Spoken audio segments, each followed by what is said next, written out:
Bunların büyük akılları ve danığı, Magtumul Prağı, özünün çoğur pekin paykatı yoğurulan boşluğu bilen, insan kalıbına bak orun alay. Yurdumada her yılın iyun ayına Türkmenistan'ın medeniyet ve sunuğu işgärlerinin günü ve Magtumul Prağı'nın şiiriyet günü giňerimde belenliýär. Bunların beýik akylary we filosofy Magtumul Prağı diňe bir söz sady bolman, eýtem kämil ýerine ýetirjiligi bilen tapawutlanan zihini sadany, hemde ustad derýär bolupdyr. Türkmen halky Magtumulyny öz döwrüniň ustad diplomaty hökmünde kabul edýär. Onuň goşgularyna şol döwrüň dagynyk ýaşan türkmen taýpalarynyň birleşmäge, aglyberlige, parahatçylyga çagyrýan fetirler ýanglanýar. Magtumulynyň parahatçylyk, söýjülik we hoşnýetli goňşuçylyk ýörelgeleri Türkmenistanyň hemişelik bitaraplyk syýasatynyň esasyndy diýär. Şahyryň nesihatlaryna esaslanýan Türkmenistan halkara gatnaşyklaryny birek-bire hormat goýmak, din hukuklugy esasynda gurýan, dünýä arenasyna ynamdar hyzmatdaş statusyny berkitmek bilen işçiň parahatçylyk dörediji hökmünde çykyş edýär.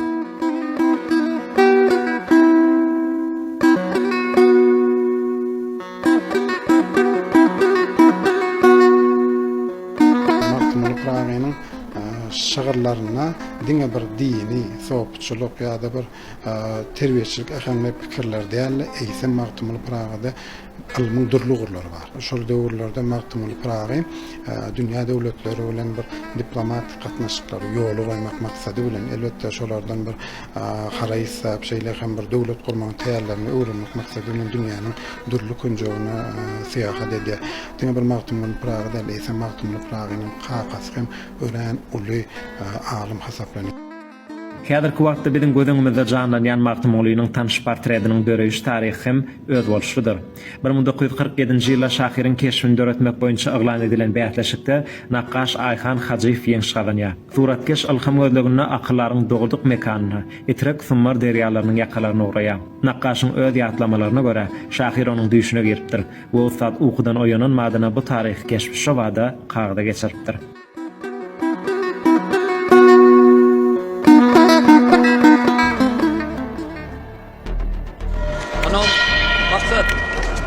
Şu boğunlar şu boğun. Şu boğundan şu varmak hanız şeyler hak ediyen bir şey. 2024-nji ýylda Magtumulynyň keşfi köpetagyň eteklerini ebedileşdirdi. Bu ýerde Türkmenistanyň gahrmany heýkeltaraş Sarat Babaýewiň döreden Merkez Aziýada iň uly heýkel guruldy.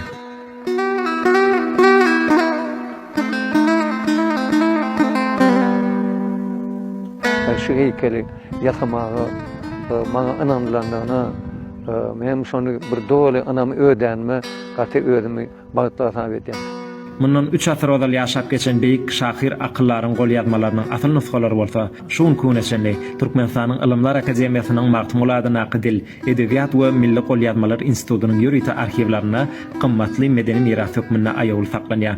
Şol ýerde Prağynyň kakasy hemde ilkinji halifasy bolan görnükli şahyr Döwlet Mämet Azadynyň hem hakyky gol ýazmalary gorulyp saklanýar.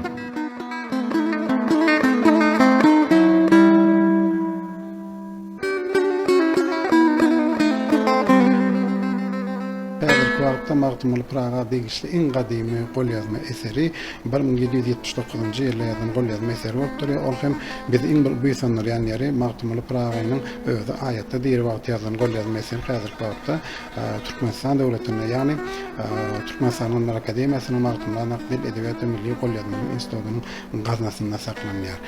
Şu ýerde görüşmez ýaly Magtumul Prağynyň 400 belgili bukçada saklanýan gol ýazmasy, şu gol ýazma 1779-njy ýylda ýazylan, ýagny Magtumul Prağı aýatda diýer wagt ýazylan gol ýazmalarynyň biri bolup durýar. Institutyň gaznaty ýurdun öňde barjy ilmi barlyk merkezi bolup, beýik şahyryň 350-den gowrak gol ýazmasyny öz içine alýar. Olaryň hatarına 80-den gowrak kymmatly ýygynlar. Şeýle hem Magtumulynyň goşgulary bilen bir hatarda beýleki nusgaw şahyrlar, Seýitnazar Seydi, Mowlana Fes we Kemine ýaly ajaýyp şahyrlaryň eserlerini jemleýän 250-den gowrak ýygyny bar.